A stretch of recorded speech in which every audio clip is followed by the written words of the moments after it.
शिवराज सिंह चौहान, उनकी धर्म पत्नी के बारे में उन्होंने बयान दिया कि अरे भाई साहब के साथ ही घूमती हो, देवरों के साथ भी घूम लिया करो। यही था ना बयान? बिल्कुल सही है, यही सोच थी ना एकदम। और तब पार्टी ने उन्हें मंत्री पद से हटा दिया था। 10 दिन के लिए हटाया तो था ना।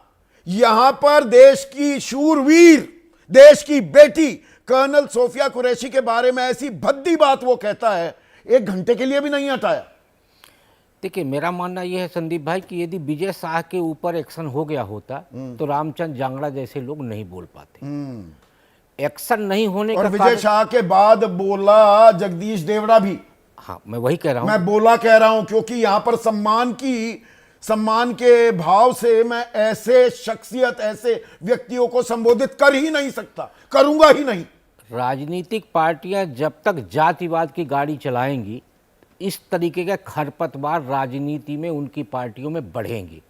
अब इनका रामचंद्र जांगड़ा जी का इतिहास देखिए, लोक दल से शुरू करके हरियाणा विकास पार्टी तक गए, उसके बाद भारतीय जनता पार्टी में आए, पिछड़ा वर्ग के संगठन में थे, भाजपा के उपाध्यक्ष थे, और इनको राज्यसभा सांसद इसलिए बनाया गया हरियाणा से जिससे पिछड़े वर्ग में हमारे एक मैसेज जाए और हमें वोट मिले, क्योंकि जाट और पिछड़ा वर्ग का एक समीकरण था वहां पे।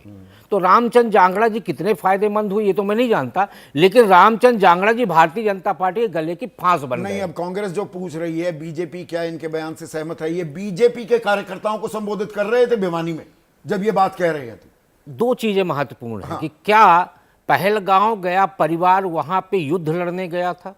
अरे वो तो पर्यटक के रूप में गए थे।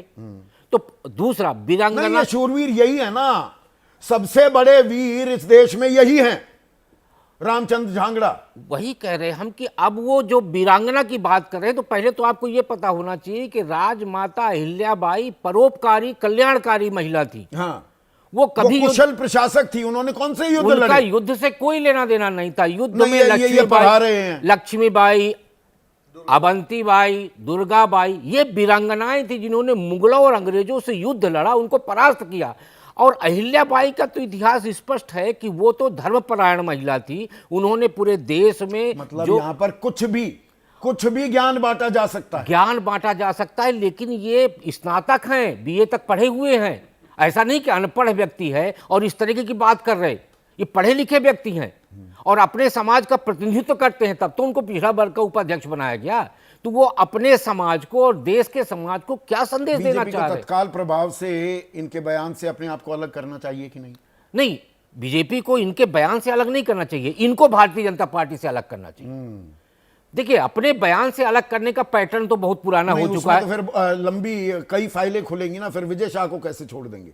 मैं तो ये कहता हूं कि भाई पहले तो नोटिस जगदीश देवड़ा को भी दिया जाना चाहिए। एग्जैक्टली। और आपने विजय शाह को इतना मौका क्यों दिया कि वो कोर्ट जाए? फिर रामचंद्र जांगड़ा वाला विषय यदि आ रहा है तो रामचंद्र जांगड़ा को आप पार्टी से बाहर करके एक मैसेज तो करिए कि भारतीय जनता पार्टी इस तरीके के लोगों को अपनी पार्टी में स्थान नहीं देती है। और मुझे लगता है इसके लिए आपको सख्ती से कदम उठाना पड़ेगा, नहीं तो भारतीय जनता पार्टी में दूसरे दलों से आए हुए इतने नेता हैं कि यदि सब इसी तरह की बात करना शुरू कर दिए तो इस देश में बड़ी विकट स्थितियां पैदा हो जाएंगी। रामचंद्र जांगड़ा हमारे साथ एबीपी न्यूज के साथ जुड़ने के लिए तैयार भी हो गया था, 7:15 का वक्त था, अभी तक नहीं जुड़ा है। तो यहां लोगों को डरपोक बताने वाला, दब्बू बताने वाला, ये खुद डरपोक है। दर्शकों, आओ ना, रामचंद्र जांगड़ा आइए, थोड़े सवाल जवाब हो जाएं, आपकी बहादुरी का परिचय पूरा देश देखे, प्रतिकार भी हो, थोड़ा आदर सत्कार भी करूंगा आपका। आइए। तो अब वो फोन उठाना बंद कर दिया है।